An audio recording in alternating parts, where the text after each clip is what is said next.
길을 걸어가다 보면 원치 않게 내 걸음에 브레이크가 잡힐 때가 종종 있습니다. 내가 계획하고 또 생각했던 일들이 막히게 된다는 겁니다. 이럴 때 여러분들은 이런 상황을 어떻게 바라보고 계십니까? 혹은 예상치 못한 공경에 빠져서 허우적거릴 때 여러분은 이런 상황을 어떻게 보고 계십니까? 어느 경우이든지 간에 우리에게는 달갑지 않은 정말 피하고 싶은 경우라고 할 수 있을 겁니다. 이런 경우를 우리가 어떻게 바라보아야 할 것이냐. 오늘 말씀을 통해 여러분과 함께 이 부분을 좀 살펴보려고 합니다. 지난 시간 성경 기자는 블레셋 사람들의 침공을 받고 큰 공경에 처해 있는 사울의 모습을 보여주었습니다. 사울이 공경에 빠져서 하나님께 묻는데 하나님께서는 어떤 방편으로도 불순종하는 사울, 끝까지 하나님을 거부한 사울에게 응답하지 않으셨습니다. 그래서 사울은 결국 본색을 드러내는 거죠. 엔돌에 신접한 여인에게 물으러 갔습니다. 이것이 사울을 멸망의 수렁에 빠지게 만들었습니다. 오늘 말씀에서 성경 기자는 이제 또 다른 공경에 처해 있는 한 사람의 모습을 보여주고 있습니다. 바로 다윗입니다. 이 다윗이 우리가 일반적으로 생각하는 신변상의 공경이 아닙니다. 거기에 빠진 게 아닙니다. 오히려 자기의 동포인 하나님의 백성인 히브리인들에게 칼을 겨누게 된 이게 바로 다윗이 처해 있는 위기라는 것입니다. 여러분께서도 잘 알다시피 다윗은 이스라엘의 차기 왕으로서 하나님의 기름 부으심을 받은 사람입니다. 이런 사람이 전쟁에 참전해서 이스라엘에게 칼을 겨누게 된다. 그것은 걷잡을 수 없는 결과를 가져오게 되는 다윗으로서는 이것이야말로 일생일대의 위기라고 할 수 있는 거예요. 이런 위기에 빠질 수도 있는 다윗. 이 다윗이 어떻게 이 위기를 벗어나게 되는 것인가? 오늘 말씀이 바로 이걸 보여주면서 우리가 길이 막혔을 때 혹은 공경에 빠졌을 때 이 상황 어떻게 바라볼 것인가? 오늘 말씀이 보여주고 있습니다. 이제 말씀을 살펴보면서 주시는 메시지에 귀를 기울이도록 하겠습니다. 오늘 말씀에서는 먼저 다윗을 보고 분노하는 블레셋 지도자들에 대해서 볼 수가 있습니다. 여러분께서 2절을 보시면 전쟁을 앞두고서 블레셋 지도자들이 군사를 인솔해서 나아가고 그 뒤에 다윗이 자기의 부하들을 이끌고 가드 왕 아기스와 함께 나아가는 모습을 묘사를 하고 있습니다. 블레셋 지도자들은 자신 뒤를 따라서 전장에 참여하려고 하는 다윗과 그의 부하들에 대해서 굉장히 불쾌하고 못마땅했습니다. 그래서 그들은 3절 머리 부분에서 보듯이 이 히브리 사람들이 무엇을 하려느냐 이렇게 가드왕 아기스에게 항의를 합니다. 하지만 아기스는 어떻게든 이 다윗을 전장에 좀 데려가서 자기 사람으로 확실하게 못 박을 참이었습니다. 이스라엘에게 칼을 겨누게 함으로써 다윗은 이제 확실한 자기의 사람 이렇게 만들 속셈이었던 거예요. 그래서 그는 블레셋 사람들 지도자들에게 다윗에 대해서 변호를 합니다. 3절 후반부 아기스가부터 읽어보겠습니다. 시작. 아기스가 블레셋 사람들의 방백들에게 이르되 이는 이스라엘 왕 사울의 신하 다윗이 아니냐. 그가 나와 함께 있은 지 여러 날 여러 해로 돼 그가 망명하여 온 날부터 오늘까지 내가 그의 허물을 보지 못하였노라. 이 아기스의 말을 들어보면 아기스는 다윗을 정말 좋게 생각하고 다윗에 대한 신뢰가 제법 컸던 것 같아요. 이 방백들에게, 지도자들에게 하는 말이 이 사람은 과거 사울 왕의 신하였지만 내게 망명 온 사람이 아니냐. 그리고 망명 왔던 그 첫날로부터 해서 지금까지 내가 그에게서 허물이라고는 찾아볼 수조차 없다. 이렇게까지 다윗을 변호를 하고 있습니다. 자, 그런데 이 아기스의 설득은 블레셋 지도자들에게는 아무런 소용이 없었어요. 전혀 먹혀들지 않았습니다. 4절 5절 함께 읽어보겠습니다. 시작. 블레셋 사람들의 방백들이 그에게 노한지라. 블레셋 방백들이 그에게 이르되 이 사람을 돌려보내어 왕이 그에게 정하신 그 처소로 가게 하소서. 그는 우리와 함께 싸움에 내려가지 못하리니 그가 전장에서 우리의 대적이 될까 하나이다. 그가 무엇으로 그 주와 다시 화합하리이까? 이 사람들의 머리로 하지 아니하겠나이까? 그들이 춤추며 노래하여 이르되 사울이 죽인 자는 천천히요 다윗은 만만히로다 하던 그 다윗이 아니니까. 자, 보시다시피 블레셋 지도자들은 그들 왕들 중에 하나인 아기스에게 심지어 노하기까지, 화를 내면서까지 다윗을 데려가는 것에 대해서는 절대 불가하다라고 항의하고 있습니다. 이 지도자들이 우려하는 바를 보면 만약 다윗과 부하들을 전장에 데려갔다. 그런데 이들이 돌변해가지고 그들을 대적해버릴 경우 다윗은 그들의 목을 치는 자가 될 수 있다는 거예요. 다윗은 그렇게 함으로써 그 주 사울과 다시 화합하려고 할 수도 있다. 이게 지도자들의 우려입니다. 그래서 다윗은 절대 못 데려간다입니다. 그런데 이 지도자들이 우려하는 바는 납득할 만한 이유가 있어요. 과거 이스라엘과의 전쟁에서 블레셋은 낭패를 한번 겪었던 적이 있습니다. 숨어있는 이스라엘 군사들 때문에. 여러분께서 사무엘상 14장으로 가보시면 이 블레셋 군대가 이 압도적인 무력을 가지고 이스라엘 침공을 해왔습니다. 그 군대 앞에서 이스라엘은 벌벌 떨면서 사람들이 자꾸 흩어져 나가기 시작합니다. 큰 위기를 맞은 거죠. 이때에 사울의 아들이었던 요나단이 하나님을 의지하고서 자기 무기 맡은 병사 하나 데리고 용감하게 블레셋 진영으로 올라갑니다. 이런 요나단과 하나님께서 함께 해주셔서 이 요나단이 보면 블레셋 진영을 다 헤집고 다녀요. 큰 두려움이 블레셋 진영에 임하는 거예요. 그래서 전쟁의 이 판도가 바뀌어버립니다. 승리의 추가 이스라엘 쪽으로 기울어지게 됩니다.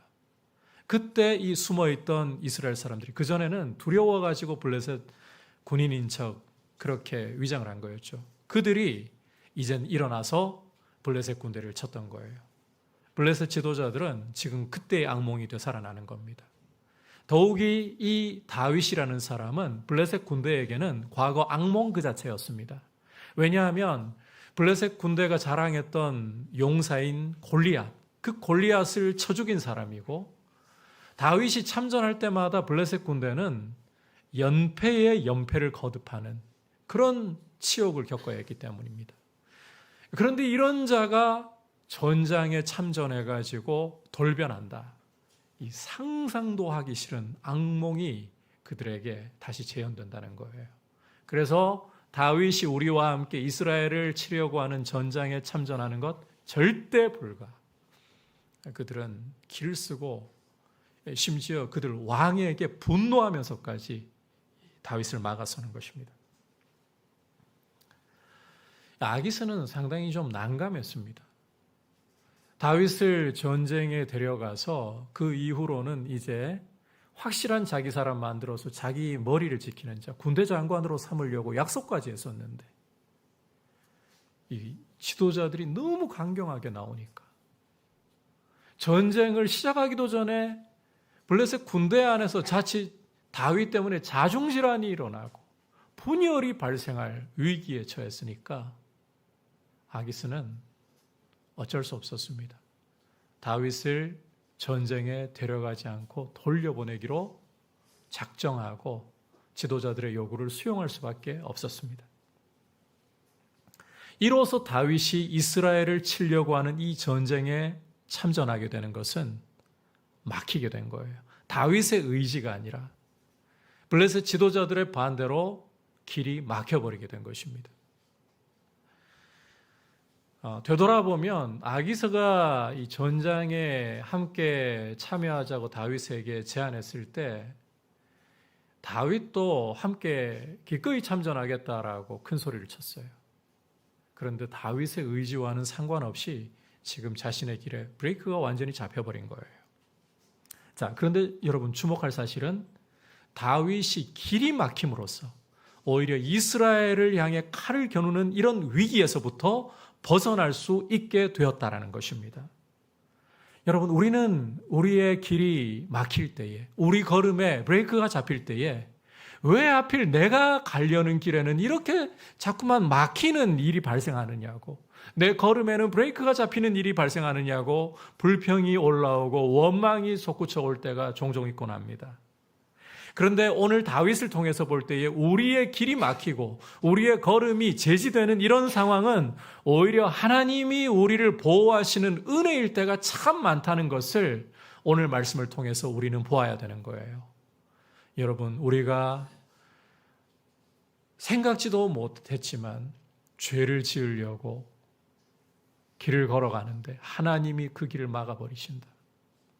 이건 내 뜻이 안 이루어져서 불평할 일이 아니라 나의 걸음을 막으셔서 죄 짓지 않게 보호하시는 하나님의 은혜가 감사한 거예요.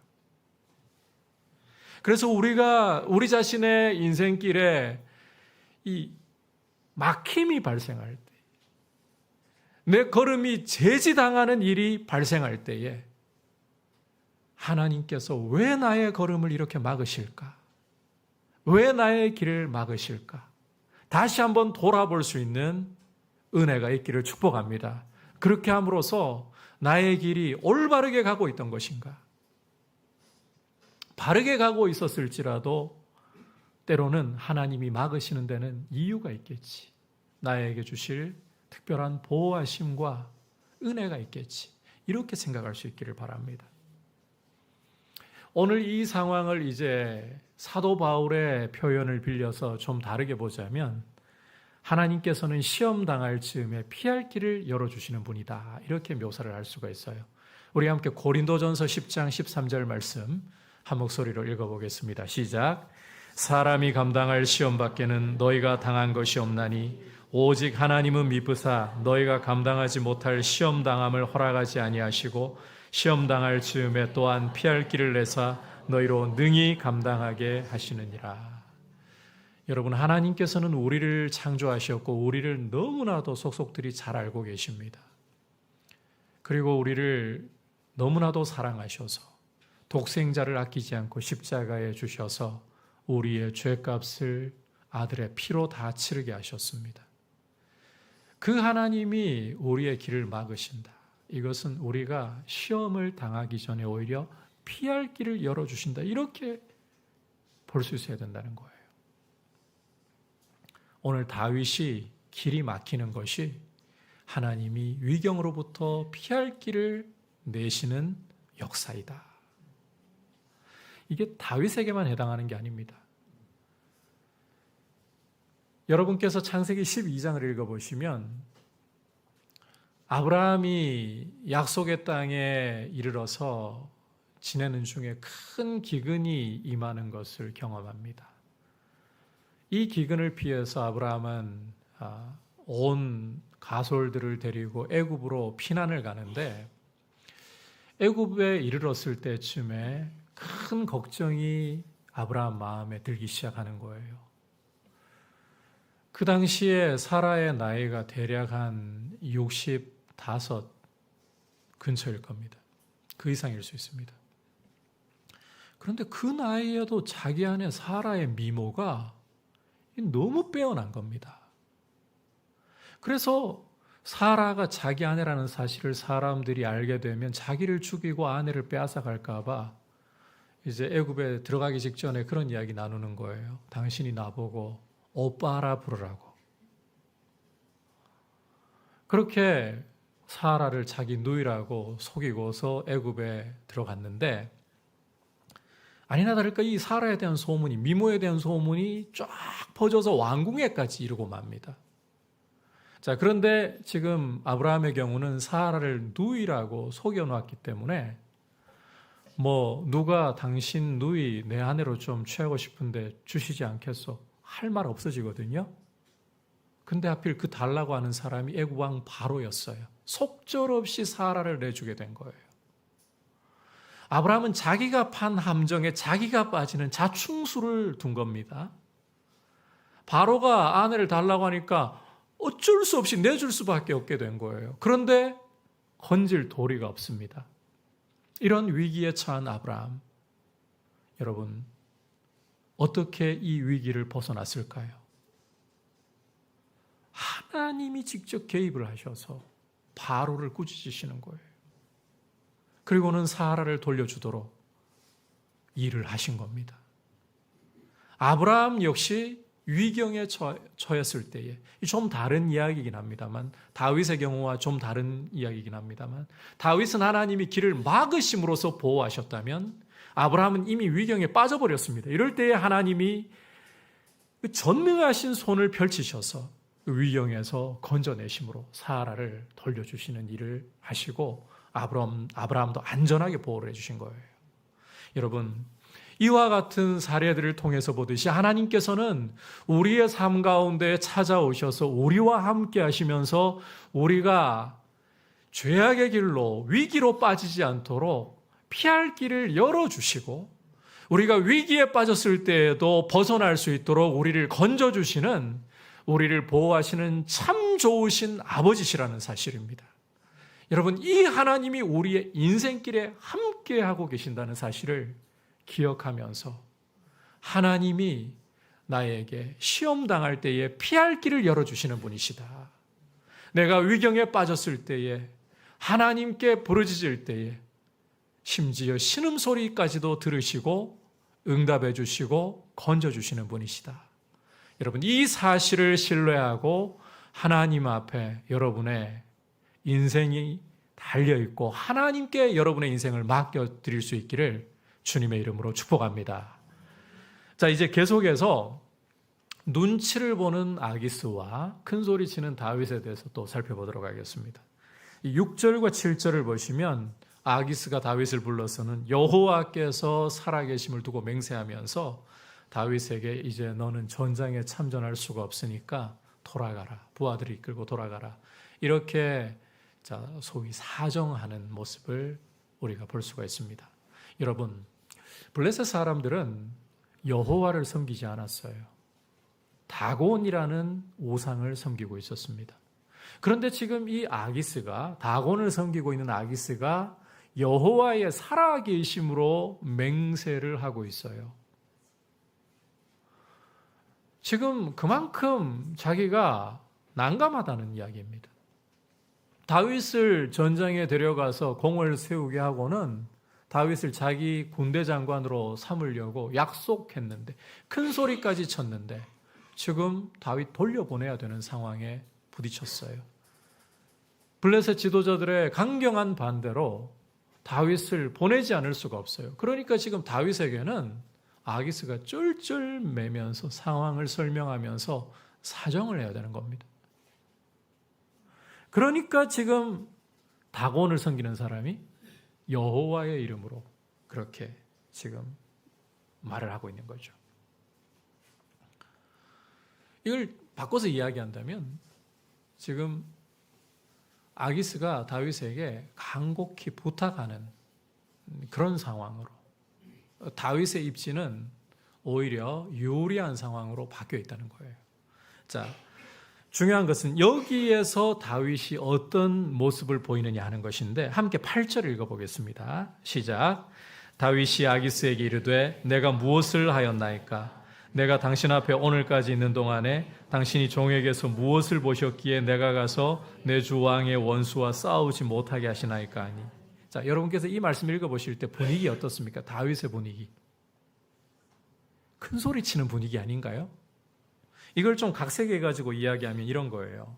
나는 아기스 왕 당신을 위해서 은혜 갚으려고 전장에 참전해서 싸우려고 했는데 지금 내가 뭘 잘못했다고 나로 하여금 싸우지 못하게 막으시는 겁니까? 나는 진짜 당신이 베푼 은혜를 갚으려고 하는 겁니다. 그런데 지금 나를 막아서 못 가게 하는 사람은 당신 아기스입니다. 내가 아니에요. 내가 잘못하는 게 아니에요. 큰 소리를 치고 있는 거예요.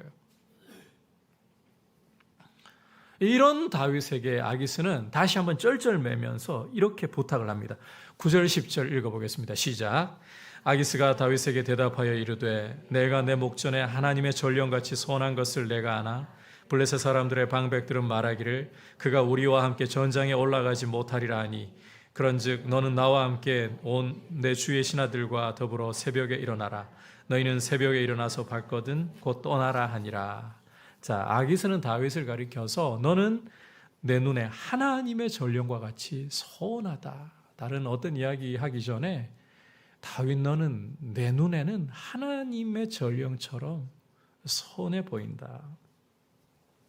그러니까 아기스는 이게 절대 다윗 너 잘못하는 거 아니니까, 너 탓하는 거 아니니까 제발 내 사정 봐서 좀 돌아가 달라.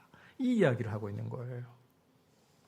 그 결과 여러분께서 오늘 말씀 11절을 보시면 다윗은 날이 밝기도 전에 부하들을 데리고 안전하게 전장에서 벗어납니다. 여러분, 다윗은 전장에 가서 안 싸워도요, 블레셋 편에 서 있다라는 사실이 눈에 띄기만 하는 것으로도 위기를 맞을 수 있습니다. 차기 이스라엘 왕으로 세워지는데 이 큰 부담이 될 수 있다는 말이에요. 그런데 이스라엘 눈에 아예 띄기도 전에 이렇게 돌아가게 된 거예요. 안전을 확실하게 확보하게 된 거예요. 주목할 것은 이 과정에서 지금 아기스는 다윗에게 쩔쩔 매면서 부탁해야 되는 상황이고, 다윗은 실은 여기까지 오는데 본인 실수가 큽니다. 이스라엘을 치려고 하는 이 전장에 따라오는 것 자체가 다윗이 해서는 안 될 일이에요.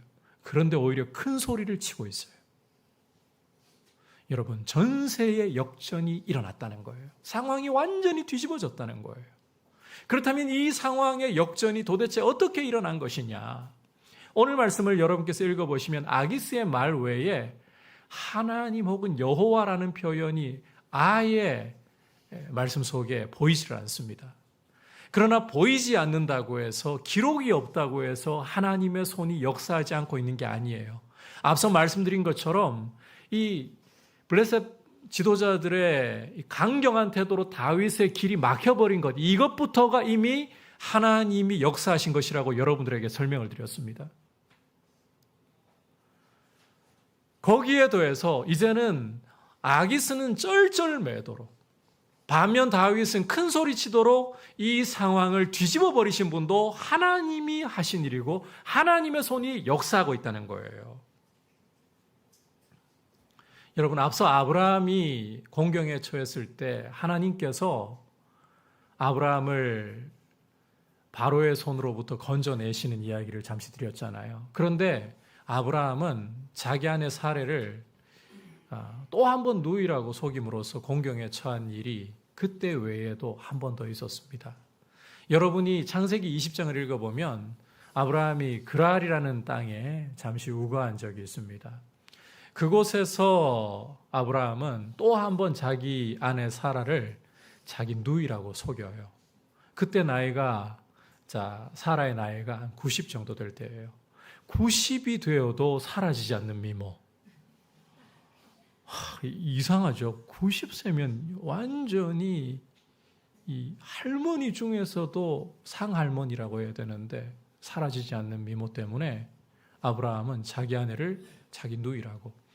아니나 다를까 그 지역의 왕 아비멜렉이 사라의 미모에 대한 소문을 듣고는 또 내 누이 동생을 나한테 아내로 달라 데려간 겁니다. 이 역시 아브라함이 자충수를 둔 거예요. 자기가 판 함정에 자기가 또 빠진 거예요. 그런데 이때도 어떤 일이 벌어지느냐? 하나님이 놀랍게 역사하시는데 바로에게 하신 것보다 더 크게 역사를 하셨어요. 우리 함께 창세기 20장 7절 말씀을 한 목소리로 읽어보겠습니다. 시작.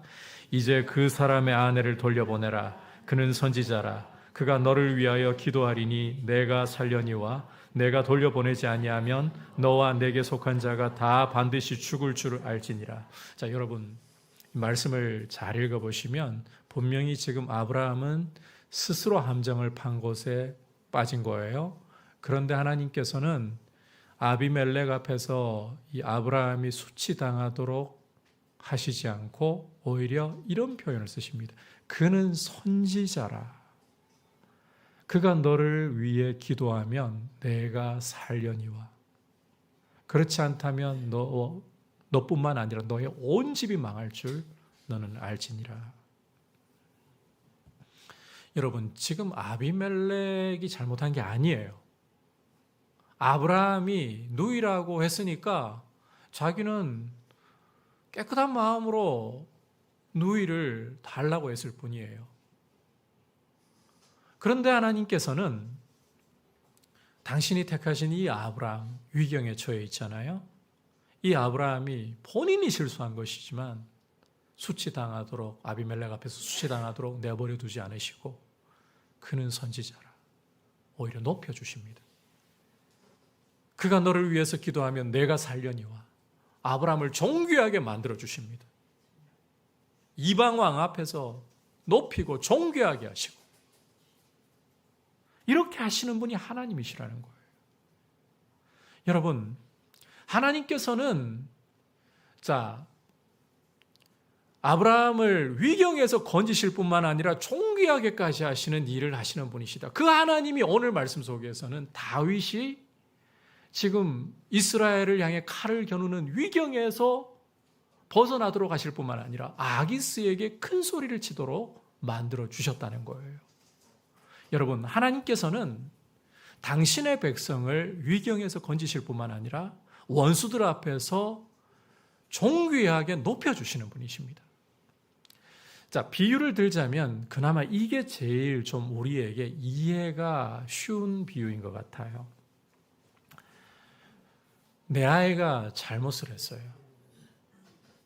분명히 잘못을 하고 혼이 나야 될 상황이 되었어요. 그래서 지금 밖에서 어쩌다 보니까 옛날 같으면 담벼락 있다 해도 문 보통 열어놓고 살고 혼이 트여 있잖아요. 아이를 막 구지람하면 이웃에서 소리가 다 들리니까 와가지고 어떤 경우는 그래 네가 잘못했어 옆에서 막 도로 혼내는 경우들이 있잖아요. 자, 그러면 부모의 입장에서는 어떨까요? 이웃집에서 와가지고 내 아이 혼내면 아이가 잘못했지만 기분이 어떨까요? 굉장히 화가 나고 불쾌해지고 아이를 보호하게 됩니다.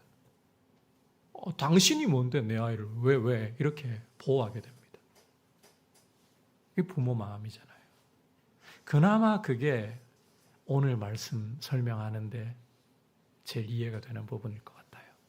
여러분, 하나님께서는 당신의 백성을 보호하시고 당신의 백성을 원수 앞에서 높여주시는 분이에요. 이스라엘이 가나안 땅에 들어가기 전에 40여 년간의 광야 생활이 끝나고 모압 평지에 진을 쳤을 때입니다.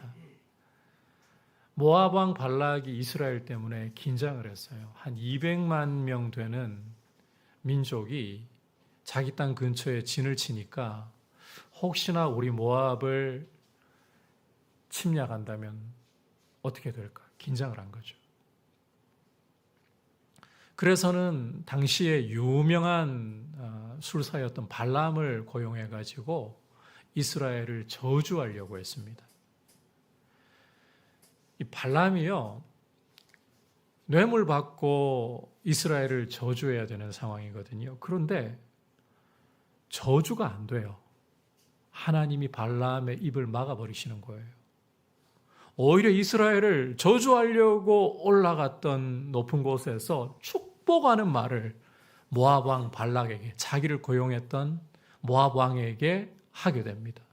이스라엘은 복을 받은 민족이라 어떠한 저주나 사술도 이스라엘에게는 통하지 않는다라고 축복을 합니다.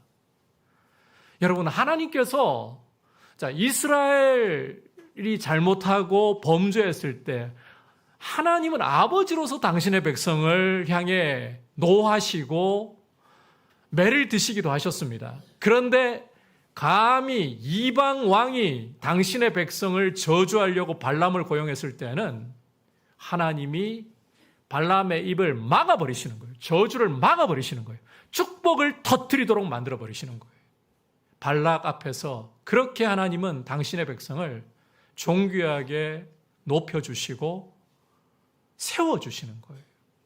여러분, 우리 하나님께서는 우리 인생의 걸음에서 우리가 잘못된 길로 가지 않도록 우리의 계획을 때로는 좌절시키시고 우리의 걸음에 브레이크를 거심으로써 우리를 보호하십니다.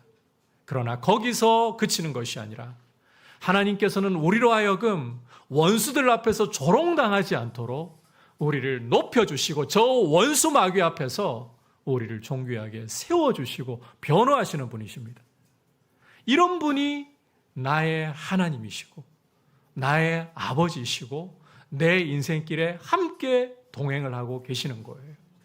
그렇다면 여러분, 우리 인생길에 대해서 불안과 염려와 두려움으로 이 길을 걸어가는 것이 아니라 너무나도 안개가 낀 것처럼 막막한 이 길을 걸어갈 때에 비록 눈에 보이지 않아도 내 손으로 만질 수 없어도 그분의 음성을 귀로 들을 수 없어도 나를 사랑하셔서 위경에서 나를 보호하시는 하나님, 때로는 내 길을 막아서 보호하시고 위기에 빠졌을 때는 놀라운 손길로 건져내시면서 보호하시는 하나님, 그뿐만 아니라 나를 초라하지 않도록 저 원수 마귀 앞에서 나를 존귀하게 높여주시는 그 하나님을 바라보면서 우리의 인생의 걸음을 더욱 용기 있게, 여러분, 인생의 길을 걸을 때에 염려와 두려움으로 발을 내딛기보다 용기 있게